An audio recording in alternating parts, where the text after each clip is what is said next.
What would you do with the ability to control the flow of electricity? What if you could ride the power lines into someone's home and spy on them? Make yourself a walking nervous system completely translucent. Would you use this newfound ability for good?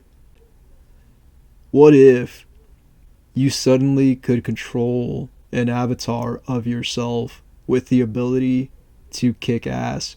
Would you use this to take on the same kids who mercilessly bullied you and give them a taste of their own medicine? These are questions that Hikari-Man both asks and delivers answers for. Let's take a journey into one of the most electrifying and wild series I've read to date. This is Hikari-Man. What's going on, everybody? Welcome back to the channel. It's time to do a video where we talk about a specific series, and in this video we're going to be talking about Hikari-Man. I've been wanting to talk about this for a while. I read this in beginning of March, I think. Yeah, because I don't think I talked about this for my February video, so I definitely read it probably beginning of March. So this will probably end up eventually in my March rewind video. But Hikari-Man is one of the wildest things that I've read to date, and I feel like Hideo Yamamoto, every time he does a new series, he just absolutely knocks it out of the park. I don't know how much newer this is, but I know it's definitely newer in that the kids in this all have cell phones, and I do have gripes with this thing, but I'm not going to talk about them now because I kind of want to, get to the point, and we'll talk more, as it goes. I'll, do parts where I kind of break it up, and, you'll see my face a little bit, and I'll tell you my feelings outside of the script that I wrote for this video. So, yeah, I hope that you enjoy our time together. If you've read Hikari-Man, I would love to know what you think about it. Hikari-Man follows Shirochi Hikari, who, when the story first kicks off, is a giant nerd. He's a high schooler who is obsessed with gaming and is someone who can build his own PCs from the ground up. During his class's lunch breaks or free period, not really sure which, he plays a fighting game on his phone. Right next to him, twin brothers bully a kid who was wearing a boxing helmet by taking turns kicking him in the head. Hikari becomes noticeably anxious as the poor bullied kid eats dirt after one of the twins lands a hit that sends him flying. Hikari, unable to sit and watch any longer, gets up to go. His hand reaches for the door handle, but when he gets close, he gets a zap that knocks him out cold. When next he wakes, he is in the nurse's office. We learn through their conversation that this isn't Hikari's first time in the nurse's office for fainting after coming into contact with an electrical discharge. The nurse shows him a newspaper clipping of a British woman named Sheila who suffers from electromagnetic sensitivity. Hikari suffers from the same condition she does. What people like them are referred to as electric humans. On top of that, there are luminescent humans who can absorb electricity and glow faintly in the dark. Certain precautions need to be taken when living with this strange phenomena, like avoiding going out on rainy days, since people with this condition are 5 times likelier to get struck by lightning. Flicking a switch can lead to electrical discharge as well. The thing is, the human body, being the complex machine that it is, has a brain that sends electrical signals to the nervous system through nerve cells called neurons. They travel along the spinal cord and branch out to different parts of the body via nerves. This allows the brain to control bodily functions and actions like causing muscles to move.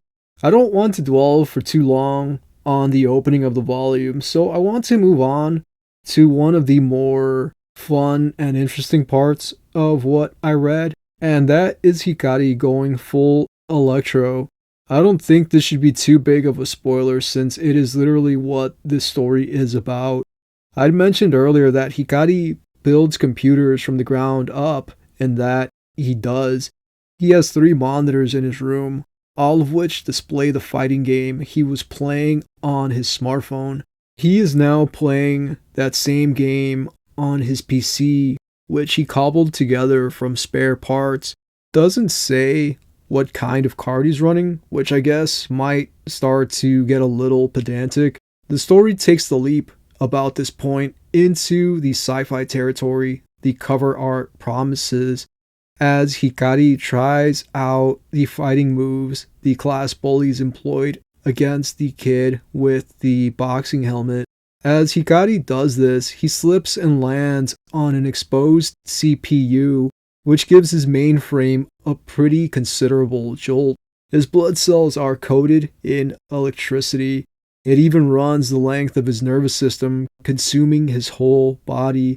Every vein and artery comes alive in a brilliant electric white. This whole scene reminded me of 3 separate things, one of which is the creation of Dr. Manhattan in the Watchmen comic and also the film. We watch a human being being torn apart and reassembled into something that transcends our understanding. Hikari-Man definitely does that as well, though not to the same level of overwhelming power. Hikari, with his multiple screens and basically always being connected, reminded me of Serial Experiments Lane, which is another phenomenal story with a similar premise. It even reminded me of the 90s film Powder about a high school age dude who can control lightning. So one of the things that takes me out of reading Hikari-Man is the use of like CGI art. Like I don't mind it, because like one of my favorite series ever, Gantz, used it, and it's definitely noticeable in that story, but I feel like it's way worse with Hikari-Man. What it really makes me think of, it reminds me of like the Netflix Blam movie and like the works that they've transferred over like of Tsutomu Nihei, where like they've made his work, like I don't even know how to describe it, like they've made it look really weird and choppy and whatnot, and he has some like the nicest artwork. And when they transferred it over for Netflix and like used all like the CGI art, it just looks so weird and kind of disgusting. And I kind of feel like that with Hikari-Man, where like if you read Homunculus, Homunculus looks great. I mean, for all I know, Hideo Yamamoto did use CGI or whatever in Homunculus, but in my experience reading it, it felt minimal if there was any CGI artwork going on. But however, with Hikari-Man, it's super duper evident. Like as you're reading it, it makes it kind of tough to read, or at least for me, it made it kind of tough to read. Where like I couldn't take it super duper seriously at times. Like I loved it. Don't get me wrong. Like I had a blast. Reading Hikari-Man, but that definitely lowered the score for me because I wanted to give it a higher score than the one that I did, and I definitely would have. If not for the artwork taking me out of it. But it was still a worthy read, man. I still had a blast with it. I have volume 2 on the way. I'm not really sure when exactly it's going to get here, but I mean, I still want to read it. The ending of volume 1 really got on my nerves. The ending of it got on my nerves, and like it made me want to continue it to see what the hell happens next. But I got more that I want to say about this thing, so if you want to stick around with me, I definitely appreciate it. Let's keep winding our way through Hikari-Man. There is a certain level of cynicism in this story, with the first handful of pages taking jabs at everyone from salarymen to young kids playing video games to fashion victims obsessed with the latest brands. All of them are in some way or another connected. Humanity is all corralled by electricity to each other, creating a single consciousness, a hive mind. Hikari awakens a new ability without even trying and slips into his PC rig. From there, he travels through the power grid to different places and hears different conversations. He becomes omnipresent. At one point, he does manifest a walking nervous system, translucent, in his school nurse's apartment. He sees her in her undies essentially, but doesn't do or try anything perverted, which I definitely respected him for. He sees his current form in a mirror and is blown away by it. It's like he isn't even there at all, as he doesn't leave behind any footprints. The nurse awakens at the sound of something and he vanishes. However, she does manage to catch a glimpse of someone, though she mostly just writes it off as having had too much to drink. That night, Hikari encounters two thugs attempting to SA a young woman. He's able to help her by pulling some martial arts moves out of his back pocket, stuff he learned from fighting games. The version of him that went to the nurse's apartment is an avatar of himself. It travels through the power lines, while his physical body remains at the apartment he shares with his mom. He thoroughly whoops the woman's would-be attackers, and when she goes to thank him by shaking his hand, she gets a pretty strong electrical current that knocks her out cold. This is definitely not as brutal as Homunculus, at least not yet. This feels like it was written to be more of a shonen story. The kid who was bullied before is given a chance to rest. It is now Hikari's turn to be bullied. They give him the boxing helmet the other kid had been wearing. As one of the twins goes to attack him, he ducks under the kick and delivers his own, but stops short of the kid's face. The CPU imprinted on the back of his neck from the fall in his room awakens whenever he's in danger or feeling stressed. Later on, those same twins and another boy are waiting for him after school. They want a rematch, and again, his powers awaken. He's able to take the twins down, one right after the other. However, a third boy attacks and pins Hikari before getting him into a chokehold. He wakes to find his pants are down, and the three boys are taking pictures of his junk. In another darker story, this would be the beginning of a character's villain arc. Makes me think of the movie Chronicle. What I am definitely excited for is the fact that we're getting so much of Hideo Yamamoto's work translated into English. We got Ichi the Killer is coming out soon, sometime this year. We have all of Homunculus now, and we're getting all of Hikari-Man. Volume 2 just came out. I only have Volume 1 so far because my Volume 2 is in the mail, but hopefully it gets here within the next couple of days. The only other one that I know that I would love to get a reprint of is Voyeur. I think that would be rad. I think that was a Viz one, so maybe... I don't know if Viz still holds the rights to Voyeur or what the situation is with that, but if Seven Seas or something could get the rights to it, I think that would be awesome, dude, to see Seven Seas drop Voyeur, a new edition of Voyeur, if they could get the rights from Viz, or Viz, even having the rights to Voyeur, if they would be willing to do a reprint of it, that would be rad, dude. I don't know how much other works Hideo Yamamoto has out in Japanese that maybe haven't been translated over to English yet, because I'm not that well versed in his works outside of like the ones that have been translated into English. And I knew about Ichi the Killer because I grew up with Ichi the Killer. I grew up watching it as a teenager, the movie, and like the movie for me was like a cult film. It was up there with like Suicide Club. It's like those movies that you would watch as a kid back in the mid 2000s. School, was it Battle Royale was another one, just like these super edgy movies. And that's how I came to know about Ichi the Killer, and I have Ichi the Killer somewhere on Blu-ray. That's one of the wildest films that I've ever seen, dude, and I'm super happy that I own it, given that like it was a part of my formative years or whatever back in the mid 2000s. So yeah, I definitely feel like I want to support, whatever Hideo Yamamoto does, and I'm super excited to, be able to check out Ichi the Killer at some point in time when that volume drops. And I definitely 100%, plan on talking about it for a video. But right now, what we are talking about is Hikari-Man, and I've had a lot of thoughts about it. I wrote a ton. I wrote a hell of a lot.